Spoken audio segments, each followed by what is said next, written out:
Lots of people still coming in from the waiting room, giving a chance for everyone to get in. Thank you all so much for being here.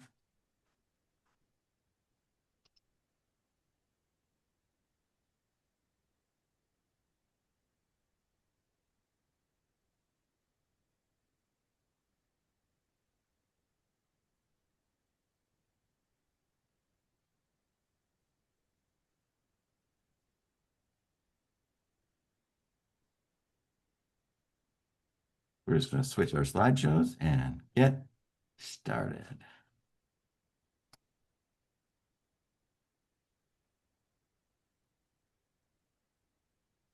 All right.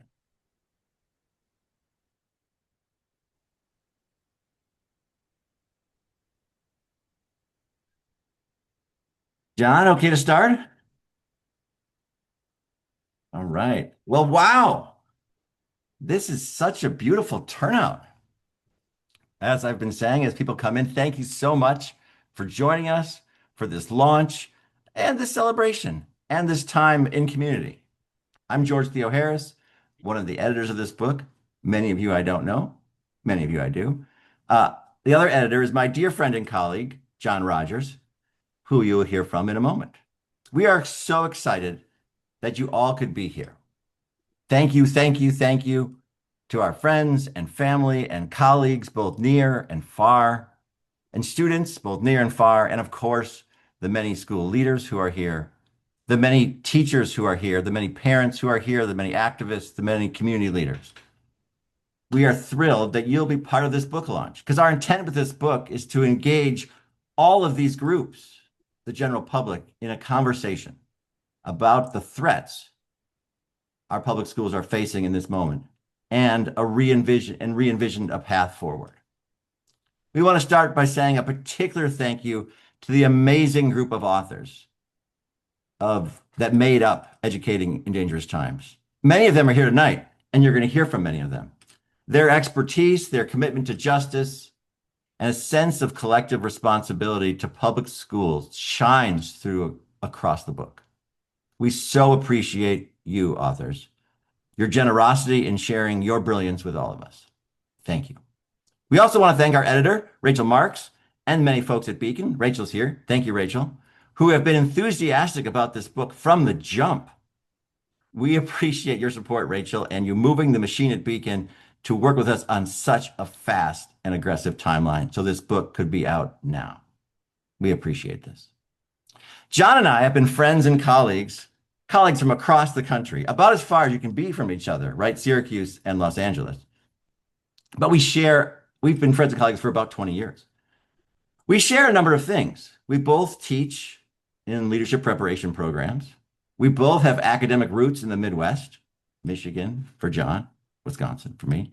We both, you'll notice, have a similar hairstyle. We both run for exercise, but if you were to watch us, you would see John, you'd say, oh, that person's a runner, and he's fast. And if you were to see me, you'd say, is that man having a heart attack? He's not very fast at all. But this moment brought us together in a new ways that led to this book. As we felt called to gather this chorus of voices that make up the authors of this book to address the dangers facing our children, facing our schools, facing our nation. John is an incredibly generous and wise person, friend, and collaborator. As my partner Gretchen has shared her observations about me on many occasions, she's noted that every time I get off a Zoom with John, I'm in a better mood and I'm feeling inspired. I am so blessed to get to this work with John Rogers. And many of you here tonight who know John know how generous and brilliant and kind he is. But you're not here for my sappiness, though those of you who know me would expect nothing less, and you're proud of me that I didn't cry. And I'm proud of myself too. So let's celebrate the book. Here's the plan with our time together. In a second, John's going to talk about why this book and why now. We'll do a little bit of nuts and bolts about the book and how it's organized. And the bulk of our time this evening will be hearing from the authors. Then we'll talk a little bit about the big ideas we hope people take away both from tonight and from reading the book. And then we'll have an invitation to use the book. We have a number of folks here who already have plans for engaging their communities in conversation using the book. And then last but certainly not least, we're going to have a fabulous prize raffle. We're going to raffle off books and shirts. And you might notice that some of the people speaking tonight are wearing custom Educating in Dangerous Times shirts. On the screen, there is a code from our friends at Beacon for 30% off the book. And there's a QR if you want to order it right now. So, John, take it away. Thank you, George. It's been a joy to work with you and a joy to work with all of our chapter authors. In 1963, James Baldwin went to PS 180 in Harlem and delivered a talk to New York City teachers. Let's begin, he told them, by saying we are living through a very dangerous time.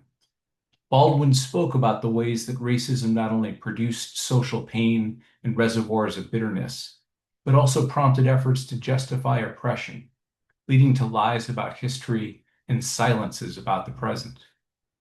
If America was to change, Baldwin contended, education would need to foster in young people the willingness to look at the world, ask questions of the universe, and take action at no matter what risk. Today, once again, young people are growing up in very dangerous times. In addition to racism, there are a host of new challenges that threaten our health, our capacity to manage the technological change, and our ability to protect the land that sustains us. These perils are compounded by assaults on civil liberties and the very ideal of a multiracial democracy. Amidst these threats, the project of public education has come under intense attack. A new and virulent strain of education politics has arisen. Highly coordinated and well-funded conflict campaigns challenge efforts to create equitable and inclusive public schools. These campaigns denounce the view that schools should help young people understand the history and contemporary manifestations of racism. The attacks weaponize homophobia and transphobia to undermine students' sense of belonging and dignity. And since 2025, the Trump administration has unleashed unfettered immigration enforcement that foments fear and undermines learning in schools across the nation. We believe these forces pose a grave threat to the well-being of young people and families and the institution of public education. But we also know that there are many educators, students, parents, and community leaders who hope to realize more equitable, inclusive, and democratic schools. Schools that affirm the value of each student, foster feelings of safety and belonging, and encourage creativity, critical understanding, and commitment to social change. This book aims to support such courageous folks in the project of re-envisioning education and creating the schools we need. Educating in Dangerous Times brings together an amazing group of scholars from across the nation, whose chapters galvanize attention on the dangers facing our students and help us dream of schooling beyond those threats. The chapter authors have spent many years observing classrooms, listening to young people, and making sense of the world. They've talked to teachers and leaders about their craft and closely followed education policy debates. Throughout the book, they locate current challenges within longer histories and help us envision possibilities that light the way ahead.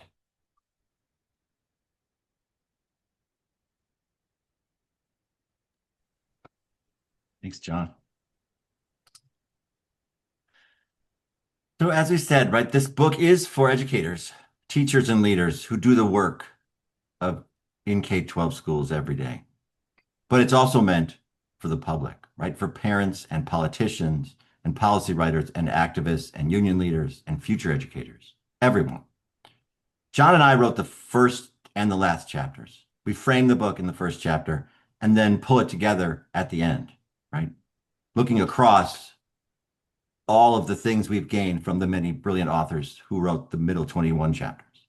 As John indicated, the bulk of the book is written by top of the field education scholars. Too often, our public discussions about schooling does not rely on education scholars setting the stage, inviting us to see issues in new light. This book seeks to change that. We've arranged the book in 4 sections. These sections come organically from the author's writing, from the issues they identify, that make up the 4 core commitments the book calls for in re-envisioning public schools. The first one, asserting the brilliance of all students. The second one, affirming diverse students and leveraging difference. The third one, leaning into problems. And the 4th core commitment, reasserting public and collective responsibility. Each chapter of those 21 main chapters follows the same 6-part structure. And while this is constraining to authors, right, using the same 6 parts across the chapter provides a consistent scaffold for our readers. So we can get our heads around the issues, the specific threats that they raise, how to understand them, and what can be done. It also allows for folks to read across the chapters, as we like to hope, as a pedagogical framework for the whole book. But enough from me. Let's hear from the authors. We're going to go in order of the book, section by section. We have authors tonight from most of the chapters. One person will speak for each chapter. They'll introduce themselves, they'll focus on their chapter, and they'll give a little taste of their powerful work. We're going to begin with section 1, asserting the brilliance of all students. Each speaker will pass the proverbial baton. John and I will not jump in between, right, to the next chapter. Everyone is promised to keep their comments short and sweet and under 2 minutes. So let's hear from them. Dr. Espinoza, the floor is yours. Hello, everyone. I'm calling in from Denver. I just jumped off the Colfax bus line, and I'm glad I'm home. I wrote an essay on beautiful learning environments, what they are, what they mean to the human person, and what it has meant to me to have been part of those kinds of beautiful spaces. I hope you read it. I hope you like it. And if you do, I hope to hear from you. So I'll keep that as it is, and I'll pass it on to my dear Professor Megan Frankie. Thank you. And well, good evening. I'm Megan Frankie. I'm a professor of education at UCLA. My chapter invites you into the world of young people and their mathematical ideas. It asks us to consider why we want all young people to think mathematically the exact same way at the same time. And when students don't think the quote right way, we sort them into the low group where they typically remain. We don't need to imagine who the students are who consistently end up in the low group. Think for a minute about the child who counts 18, 19, 20, 2010, 2011, 20, 2010, 2011, 2012, right? And while not correct, imagine the rich conversation we could have about the way our number system works, because that's actually brilliant. Or imagine posing a word problem about taking 22 students on a trip, on a field trip, and 4 can ride in a car. How many cars do we need? And a 5-year-old answers, well, we can take my minivan. And if we take my minivan, we only need 5 cars. And while not correct, imagine the rich conversation that we all could have about the ways in which the mathematics works in his solution. Research shows us that ignoring the diversity of young people's ideas leads us to underestimate, to miss out on the mathematical ideas students do have, and leads other students to lose out as they don't get an opportunity to engage in the full range of mathematics available. If we're going to prepare students to take on the daunting challenges that face our world, all of which pretty much involve mathematics, we need to create schools that leverage the rich and diverse mathematical brilliant ideas of our young people. Thanks, you all. And I am going to pass it around on to Christy.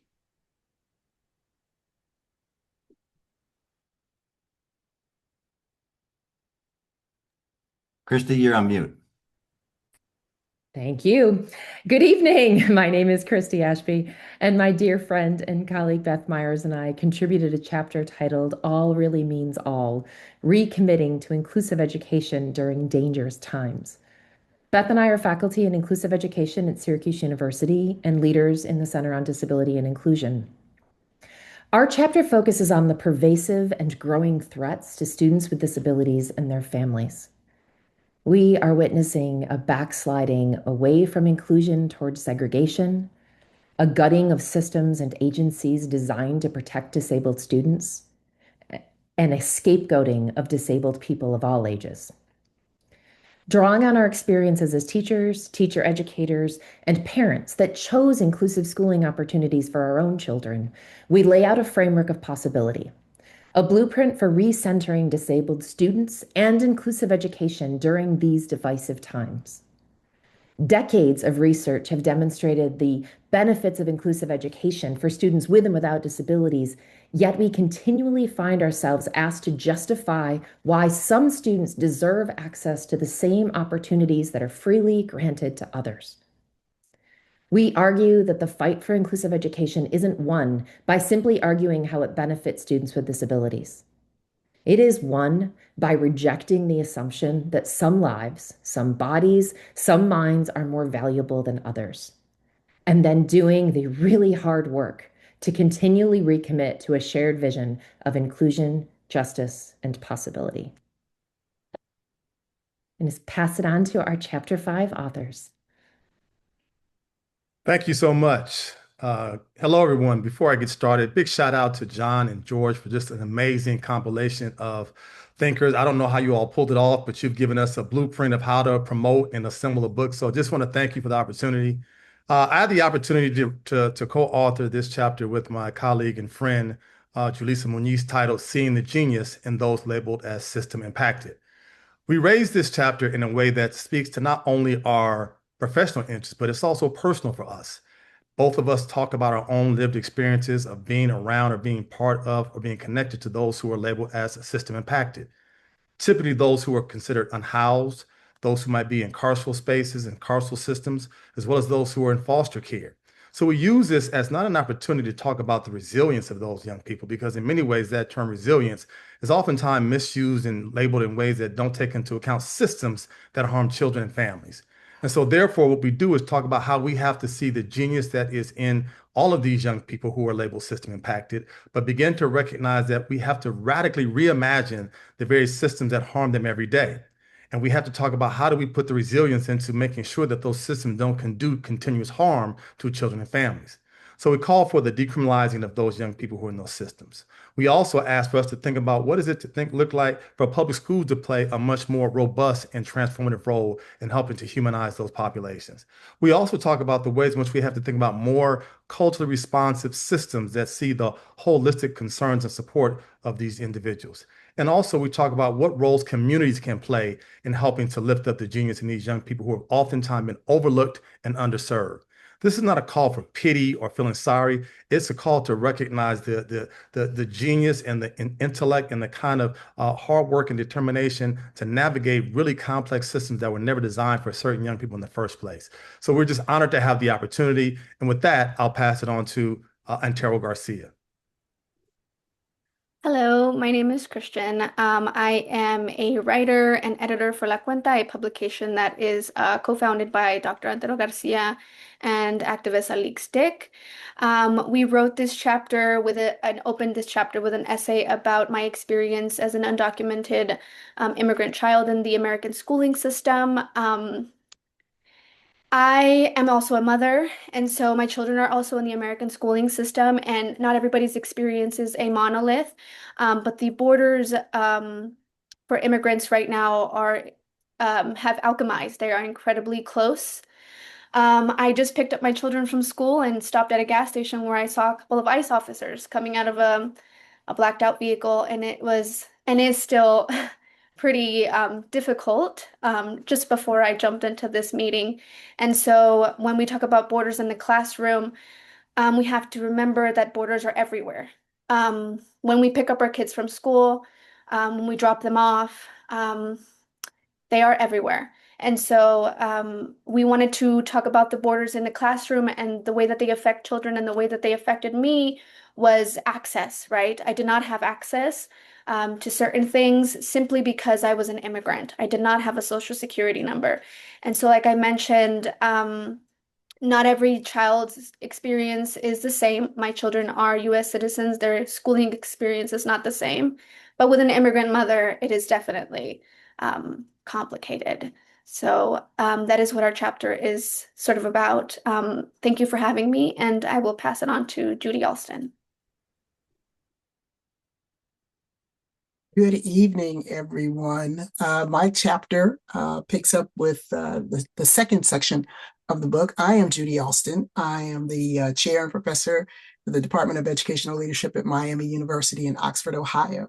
And you see there the title of my chapter is Searching for a Safe Space in an Unsafe System, Black Queer Youth and Schooling in the 21st Century and Beyond. This chapter centers the lived realities of Black queer youth who navigate schools where racism, heterosexism, cis normativity, punitive discipline can converge to deny safety, dignity, and full belonging. Too often, schools address race, gender, identity, and sexuality as separate concerns. But for Black LGBTQ plus youth, queer youth, these identities are lived simultaneously. And the resulting marginalization is not additive, but it's compounded. So this work is deeply personal to me as a Black lesbian scholar, educator, and minister. My own schooling taught me that survival often depended not on the system's affirmation, but on finding language and literature and community that helped me understand myself beyond the limits imposed by others. So this chapter calls us to move beyond symbolic safe space, right? Safe space gestures and towards justice-centered schools where Black queer youth are loved, they're celebrated, they're represented, and they're empowered. So that means intersectional educator preparation, inclusive curriculum, restorative rather than punitive practices, meaningful student voice, and partnerships with families and communities. If a school is not safe for most of its most vulnerable students, it's not safe at all. So thank you. And I'm pleased to transition to our next chapter, Dr. Ali. Hi, everybody. Good afternoon. My name is Arshad Ali. I am an associate professor at UC Santa Cruz. My chapter is called What Schools Cannot Hold. To begin, I'm going to take us back a little bit historically, not too far back, but in 96, the U.S. ambassador to the United Nations, Madeleine Albright, was asked about the deaths of 500,000 Iraqi children under US-led sanctions. She replied simply with, "We think the price is worth it." Iraqis don't matter for the empire. Right? 30 years later, Israel, with the support of the United States, killed over 60,000 Palestinians. The International Court of Justice called it a genocide. The UN calls the destruction of every university in Gaza scholasticide. But US schools suspend educators, US universities suspended educators for repeating what the UN states. And this has a much longer history, which I won't go into here, right? But Albright is also a feminist icon within an empire that's built on Black and brown death. And this is how empty often US identity politics are, right? And so DEI does not fix this, and inclusion doesn't happen in institutions whose purpose is to erase you. So in my chapter, I'm calling for us to invest in learning spaces outside of schools, what I call otherwise publics of learning, right? Because we know schools produce citizens, they produce workers. I want us to think about the Freedom School, the Halakha, the Indigenous Language Nest, these spaces that carry what the state tries time and time again to eradicate or to tame. These places that cultivate people who know their own history, who carry their own community knowledge, who ask what knowledge is for, because our communities have been building these spaces for generations without the need of the state and the state institutions. So of course, educators should be investing in state schools, but we also have to prioritize the spaces outside of them, the spaces that actually affirm young people, that hold our histories and believe our lives are worth something. And in this chapter, I explore some of the ways I kind of think about this. Thank you, and I look forward to the next chapter conversation by Vin Cho. Hi, my name is Vincent Cho, and I am an associate professor at Boston College. I had the honor of co-authoring this chapter with Katie Davis, who is at the University of Washington. Um, in terms of a personal connection to this topic, we were writing about AI in education, and for me, I've been hit with this feeling of what the heck is going on. There's just so many changes going on in the world broadly and in schools more specifically. So we explore some of these things. Everything from the biases that you hear about, the deep fakes, changes in student-teacher relationships, and we wonder about what could be positive uses and also negative uses. So is it just a homework machine, right? Does it deliver? Is the point just to deliver convenience, or are there consequences to doing that? Um, and in the end, we try to think a little bit about what can preserve the most important things about being human, because that's what schooling is also about. So, with that, I just want to say it's been an honor working on this chapter and having it included, and I pass it on to Nicole. Thanks so much. Hi, everyone. I'm Nicole Mira. I'm a faculty member at UCLA, and my chapter is about re-envisioning powerful literacy education. I'd like everyone to think about a young person in your life that you love and imagine that they're graduating from high school and are about to embark on whatever their next step might be. And I want you to think about what the most important things are that you hope they've learned through their English language arts classes. I've asked this question of myself dozens of times as a teacher, and I talk to other people about it. And no matter who I speak to, I always receive some variation of the same response. People tell me that they want the young people they love to be able to think critically and adapt to a world that is constantly changing. They want them to love themselves and love words, love learning, and they want them to be able to get along with and respect all different kinds of people. In this chapter, I argue that literacy classes are uniquely positioned to support young people in figuring out what we might build together, acting as a base camp from which we could set out to imagine new civic futures. And I know John mentioned James Baldwin at the very beginning. I'm going to bring him back up again. James Baldwin said, "You think your pain and your heartbreak are unprecedented in the history of the world, but then you read. It was books that taught me that the things that tormented me most were the very things that connected me with all the people who were alive or who had ever been alive." I think that English classes can be the places to wrestle with the paradoxes that arise from the stark differences amid our common humanity. The emotional bonds that are created when we read and write creative texts can be applied not only to the development of interpersonal empathy, but also to the development of what I call critical civic empathy. We can seek to view the world from alternative perspectives for the purpose of figuring out how to live together according to values of equity, dignity, and common cause. So thanks so much, and I'll pass it on to my friend and colleague, Shireen Vasugi. Cool. Hi, everyone. It's an honor to be here with you all. My name is Shireen Busugui, and I'm at Northwestern University. As an Iranian scholar and educator, my chapter offers some reflections on war, genocide, and militarism, and what they mean for our work in education. Some of the questions I pose and try to think through in the chapter are our visions of educational equity and racial justice national or global? How do we define the purposes of education? And what are the forms of political education we need in these times? I think a lot about what education could look like if it were to support collective well-being. And I end the chapter with remarks from Yazan Danis, who's a Palestinian student whose recent graduation speech included the following, which he graciously allowed me to include in the chapter. He said, "Our education only holds meaning if we apply it with conscious passion and responsibility. The creative designer who used their imagination to build a weapon, a skilled engineer who used their precision to bring it to life, a well-dressed politician who vetoes every resolution that could have ended the killing, a respected editor who used their headlines to hide the reality of children under the rubble. You will find many of them holding degrees and even honorary doctorates. Education gave them power, but it never gave them the most basic and important thing, which is the humanity we owe to one another." Thank you. And with that, I'll pass it to my dear sister, Ananda.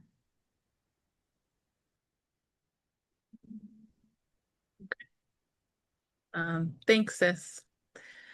Hello, my name is Ananda Marin, and I'm here with my co-authors, Lindsay Lindberg and Shivani Dave. Our chapter, Learning Alongside Creative Artists, focuses on two things. First, that publicly gathering for the purposes of collectively making art, music, and dance has historically been a site for teaching, learning, and making relations. At the same time, these kinds of gatherings, particularly among communities of color, have historically been surveilled and viewed as threatening. Continuing to gather for public performances, and in particular improvised musicking, is an important educational and socio-political practice and creates opportunities for world building. The second focus of our chapter is on the storytelling practices of improvisational musicians themselves and what we as educators can learn about affective technologies from their lifelong collaborations and friendships. And we want to leave you with an important idea that witnessing the creative processes of improvisational musicians in the moment to moment can expand our understanding of what learning can look, feel, and sound like in both educational spaces and classrooms. And I'll pass it along to Miguel. Thank you, Ananda. And buenas tardes. It is good to be in community with you all. Thank you to John and George and my fellow authors, and grateful to be a part of a project that I think more than anything reaffirms a belief that education can and should be reclaimed as a practice of freedom, but does not shy away from naming what needs to be named. My name is Miguel Casar. I labor as an assistant professor at the University of Alabama. I wrote a chapter called Theorizing Back, Re-envisioning Schools as Sites for Democratizing World Building. The message I'm hoping to share is personal. I grew up in a world where sort of the stories and the truths that I was coerced into quote unquote learning, both in and out of school, were not only sort of insufficient and incoherent with my life and what I experienced, but also conveniently served power and sat in contradiction with what was in my heart and what I dreamt for both myself and the people that I loved. For the last 2 decades, and working with and learning from young people in continuation schools, in prisons, in detention rooms, and all these corners and places where we continue to hide away or to coerce the bodies and the minds of children and young people, where we assault the rights to world building of those who are deemed as a threat or to rebel against an unjust order. I've learned that there are not only many me's, but there's so many powerful questions, legitimate grievances, nuanced and generative social theories, and hopes and dreams and collectives and relationships that could begin and are indeed mapping out different geographies and more just futures for us all. As importantly, I think, as we rapidly and blindly fall into this world where intelligibility and incommensurability are becoming a logic of power, reclaiming this right to come together and to theorize our worlds and to democratize world building is vital. I believe that schools can be and should be a place for this, and I think it is us that need to make this happen. And in this chapter, I forward theorizing back, a practice that I learned alongside young people, as one of the many steps and one of the many possibilities that we can engage in and practice as a way to walk towards those goals. Thank you all, and I'll pass it to Joe.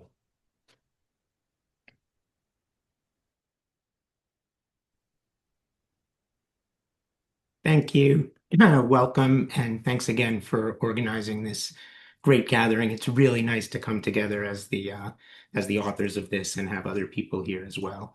My chapter, as you see, is called Teaching for Democracy in a Time of Democratic Collapse. And I started talking about my experience living in Argentina just after the ruling military junta collapsed and the first democratic government was elected. When I was there, I saw what it was like to restore a democratic political culture once it's completely destroyed. And let's be honest, we may soon face a similar challenge, and in the US. But the immediate challenge right now, of course, is not how to recover from dictatorship, but how to oppose it. And in my chapter, I ask where schools fit into this project. I'm just going to read a brief excerpt. The old slow threats to public education, standardization, privatization, test-based accountability have not disappeared, but they've been joined by something darker, more aggressive, and more explicit, a coordinated effort to suppress dissent, restrict inquiry, and define public schooling as a tool of ideological conformity rather than democratic possibility. Of course, this book is about hope, so I continued, and yet amidst this darkness, there is hope. Because if schools can be sites of authoritarian control, they can also be sites of resistance. Just think, for example, of the Mississippi Freedom Schools. If schools can be used to suppress the truth, they can also be places where truth is defended. If they can be captured, they can also be reclaimed. This chapter was my attempt to speak directly to that danger and to that possibility. I'm wondering what if schools were the first place or one of the first places to reckon with the democratic backsliding that we're all witnessing? What if they're places that model a more just and democratic future? And I close with this. Public education must not retreat into silence. It must become a vital sanctuary where democracy can be imagined, defended, and prepared for. Because democracy doesn't just protect public education must also protect democracy. Thank you. And am I passing it to Julian Vasquez Heilig? Is that Yes, right? Yes. correct. Okay. Hello, I am Nayeli Getzig, faculty at Southwestern College and the Colleges of Nevada. I'm one of the co-authors with Dr. Julian Vasquez Heilig, Chapter 18, The Gender of Privatization and Neoliberalism in Public Education. The opening chapter of Section 4, Reasserting Public and Collective Responsibility. Our chapter speaks fundamentally to the question of what happens when we begin treating education as a marketplace rather than a public good. We examine how neoliberalism has reshaped public education through charter schools, vouchers, high-stakes testing, corporate philanthropy, and technology and privatization. For both of us, this is personal. It's not just a policy issue. As Latina educators and scholars, we have experienced education as both a lifeline and a battleground. Our families have trusted public schools to create opportunity, but also witnessing how students' languages, cultures, identities, and communities can be marginalized in the name of standardization and efficiency. So our chapter is ultimately about reclaiming public education. We argue that education should be rooted in belonging, equity, collective care, and democracy. And we invite our readers to consider what would our schools look like if they were truly accountable to the communities they serve. Thank you, and I hope you'll explore our chapter and the important conversations throughout this book. I'll pass it on to the next group of authors. I'm Charles Payne from Rutgers Newark, and my colleagues are Vandine Campbell, also from Rutgers Newark, and Margaret Goldman, who as of Monday will be a brand new assistant professor at Lincoln University. I think, at this point, it's well established by the previous speakers that we have been seeing an intensification in American education of an assault on the dignity, an assault on a sense of possibility of all students, really, but particularly of students from historically marginalized groups. And I think it's at least implied by everybody who's spoken tonight that in times like that, education has a responsibility that students are armed with what they need to fight back. Thanks to Joel Westheimer for calling out the Mississippi Freedom Schools, because we think of freedom schools as one of the potentially most potent weapons, one of the most potent models we have for fighting back in times like this. That phrase freedom school is now understood mostly either in connection with the Mississippi Freedom Schools that Mr. Westheimer referred to, which were intended to be schools for activists, intended to be schools that would produce young people who would be leaders of social change, or the contemporary Children's Defense Fund schools, which grew out of them.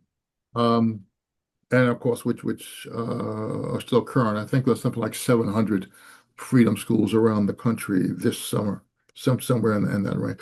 We're actually using that language more generally to refer not to those particular educational forms, but to the principles which underlie them. So that when we think of freedom schools, we're thinking of educational spaces that intentionally connect education to social struggle, that affirm the dignity of children, that build their sense of agency and connect them to supportive peers and elders. If I had to summarize that in just a couple of phrases, I'd say there are schools that focus on agency and affirmation. Everything else sort of flows from them. And as far as I have been able to find, the earliest things that I'm willing to call a freedom school might have been the hedge schools from Ireland in the 17th century, a weapon in their fight against English colonialism. Research on the CDF freedom schools has consistently found a wide range of academic social impact, enhanced social cultural identity, improved conflict resolution and social skills, heightened self-confidence, sense of responsibility, a deepened love of reading. Those of you who follow the social and emotional learning literature will recognize that list as outcomes that are very often associated with social and emotional learning. And I think that is the way we should think of freedom schools in the educational community as a kind of social and emotional learning on steroids. But our point in the article is simply that freedom schools offer an appropriate response, excuse me, appropriate response to the dumbed down anti-democratic education that the MAGA movement is so busily trying to reestablish. I have no idea to whom I'm passing this now, right? But I'm sure somebody will figure it out. I think you're passing it to me. I want to thank you, Charles, and I want to thank all of our authors for bringing their beautiful humanity and their brilliance to the Zoom room as they do to the chapters. And we invite you all to read each of their chapters. What do we learn when we read across the 21 chapters? The authors in this book name a wide set of threats to the well-being, learning, and humanity of our young people. These threats are long-standing, but have been deepened amidst our authoritarian moment. Threat one, the promotion of a supremacist belief system that construes some as more intellectually able and more deserving of development, opportunity, and love than others. This worldview justifies inequality and scarcity as inevitable and implies a high-quality education and the right to be treated with dignity should be reserved for a select few. Threat two, the control of diverse bodies through surveillance, incrimination, and partition. Propelled by a whipped-up fear of the other, such control discounts the developmental needs, stories, and suffering of those viewed as different. Threat three, the silencing of inquiry through resistance to engage the thorny and troubling dimensions of our past and present. It manifests in restricting or banning ideas or muzzling people with dissenting viewpoints or different backgrounds and experiences. Often, curiosity and the play of ideas are discouraged or punished. Threat four, the evisceration of the public through a willful failure to recognize that our destinies are intertwined with one another and with the land that sustains us. The inability to think in collective terms both erodes and denies our relationships, our mutuality, and our shared responsibility. Alongside these threats, the chapter authors also lift up a set of 4 commitments for re-envisioned schools that we've been seeing in the slides. First, re-envisioned schools recognize the brilliance of each and every student and cultivate the breadth of their interests and capabilities. All students, but particularly those living or placed on the margins, and those who challenge our systems, imagination, and at times patience, must experience the re-envisioned school as safe, supportive, and attentive to their distinctive genius. Second, re-envisioned schools affirm diverse students through support, delight, and love. Students feel support when adults express interest in who they are and take action to help them become who they want to be. Young people experience delight when educators purposefully make space for their playful ideas, provocative thinking, and out-of-ordinary preferences. Students encounter love when adults stand with them during moments of joy and through hard times. Third, re-envisioned schools lean into the problems we face and uplift dissenting views, silence voices, and marginalized experiences. Schools should become spaces that invite young people to unleash their curiosity and wrestle with difficult problems. It also means students learning about the many beautiful ways that people join together to express care, provide aid, and heal. Fourth, a re-envisioned education fosters interdependence and a commitment to democratic governance. It rejects the sale of our children's future to billionaires and reasserts relational bonds, the public good, and our shared responsibility for each other and our schools.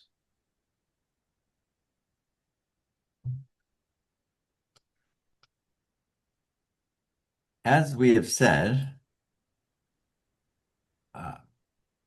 this book is an invitation, right? An invitation to folks across the country, to parents, to community members, to policymakers, to teachers, to leaders, to students, all of them, to read and discuss, right? The insights and brilliance you find in this book, right, are in some ways a beginning of what we hope to be a sustained and national conversation about re-envisioning public schools in these really dangerous times. We hope people will take this up. We hope you will take this up, because there are powerful ideas, as you've heard, that we really should wrestle with and discuss. But we have some folks with us tonight. I know you're itching to get to the raffle, but before we get to the raffle, we have a few folks with us tonight who already have plans in motion to do just that, right? To answer this call, to take this up, to read and discuss and read and discuss. And we're going to hear briefly from them. Our first this evening is Dr. Cecily Bingener, a teacher and union activist from Inglewood, California. Cecily, go ahead. Hi, everybody. So yes, just quickly, I am a teacher and I am on the executive board of the Inglewood Teachers Association, which is an affiliate of the California Teachers Association. And just listening to everyone talk, I'm very excited that we already have within our CTA a mechanism to have these type of discussions and to disseminate these ideas, and that's mainly through our conferences. So we have over a dozen conferences where teachers present to teachers, and I personally use as my mantra, when you give, when you learn, teach. So as I am reading and learning and reflecting, I am simultaneously already thinking about how I'm going to present this with colleagues in deep discussion in a platform that already exists, as I said. So I'm excited to take it to the next step and a bigger audience. Thank you so much. Next, we have Dr. Joe DeBarbieri, who's a superintendent here in the Baldwinsville School District in New York. Go ahead, Joe. Good evening, everyone. I'm Joe DeBarbieri, superintendent, Baldwinsville Central School District in New York State. I'm certainly really excited about the opportunity this book provides to challenge our thinking, inform our practice, and ultimately help us lead our schools with greater courage and purpose. As a district leader, I look forward to reading and discussing this book with our administrative team, as well as using it with educational leaders across our region as part of a larger community of practice where we focus on learning together, sharing perspectives, and having meaningful conversations about the solutions to the challenges that we're facing in education today. Thanks, Joe. Next, we have Jesse Ugopian. Jesse was gracious enough to read the book early and write a little blurb, and we're delighted that he's here tonight. Go ahead, Jesse. Excellent. Thank you so much. Good evening, everybody, and congratulations, George, and to everyone who edited this book and contributed to this book. I work as the director of Teaching for Black Lives campaign at the Zen Education Project, which is coordinated by Rethinking Schools and Teaching for Change. And we've sponsored Teaching for Black Lives study groups around the country since the fall of 2020. And we provide teachers with the Teaching for Black Lives book that I co-edited or another similar text and a suggested course of study, and we give them support all year long. And these teacher-led study groups defend truth teaching and anti-racist education in the face of all this censorship that we've been talking about this this evening and what I call truth crime laws.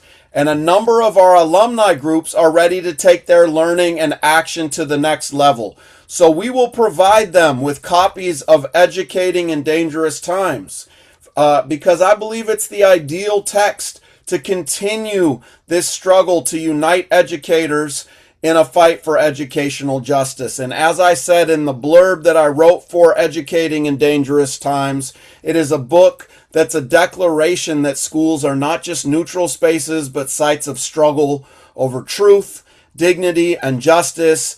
And it's a compelling invitation to organize for the future our students deserve. So I can't wait to hear what comes out of the study groups who are using this text. Thanks, Jesse. No doubt. Thank you.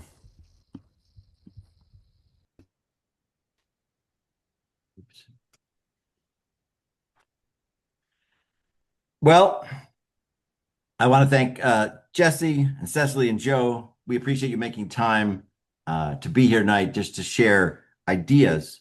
And we're excited to hear how people are using the book. We're excited to hear how people respond to the book.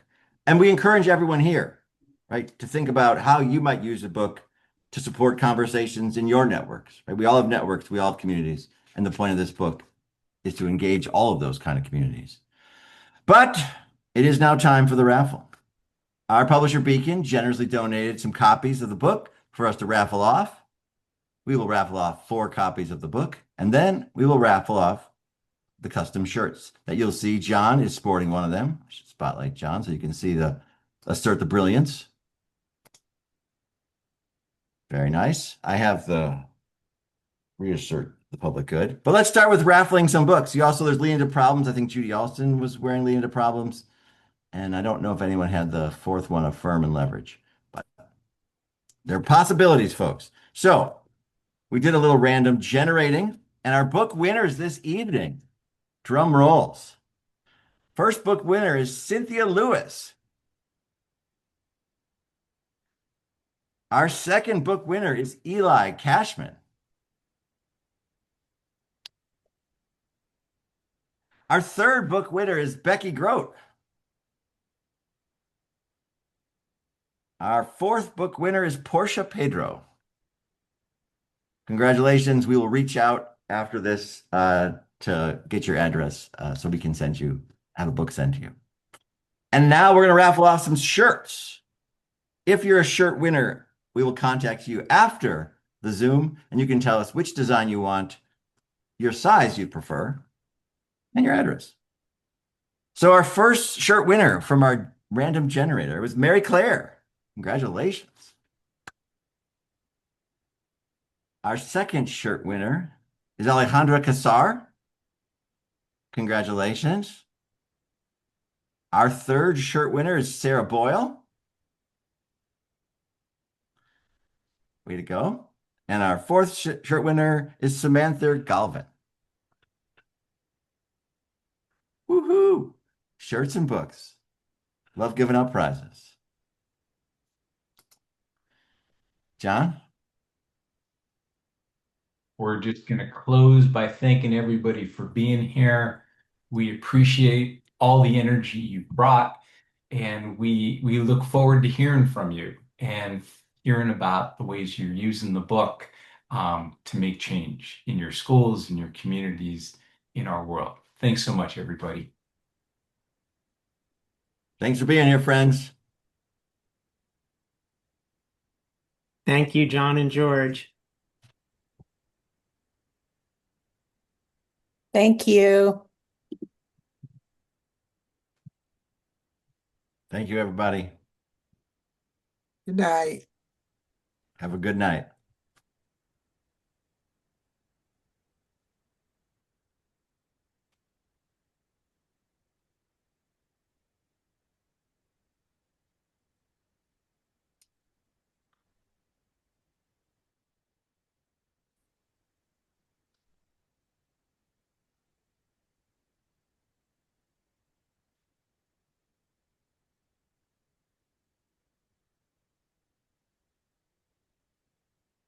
That was fantastic. So well done and incredibly impressive to do it in 1 hour.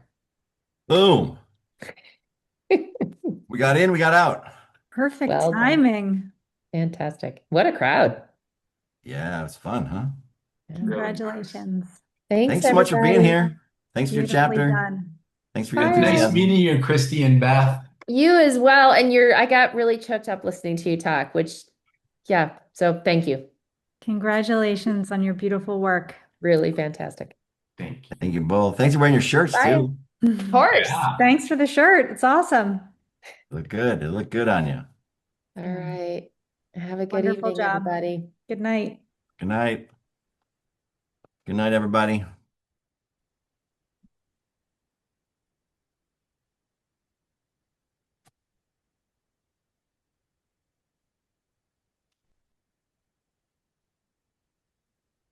Do you remember how we save the chat? Oh, yeah. I used to know, but I think it's changed. Me too. Let me look. I'm just gonna put everybody Yeah. in the waiting room. Oh, actually, I'm gonna stop the recording. We don't need to record this.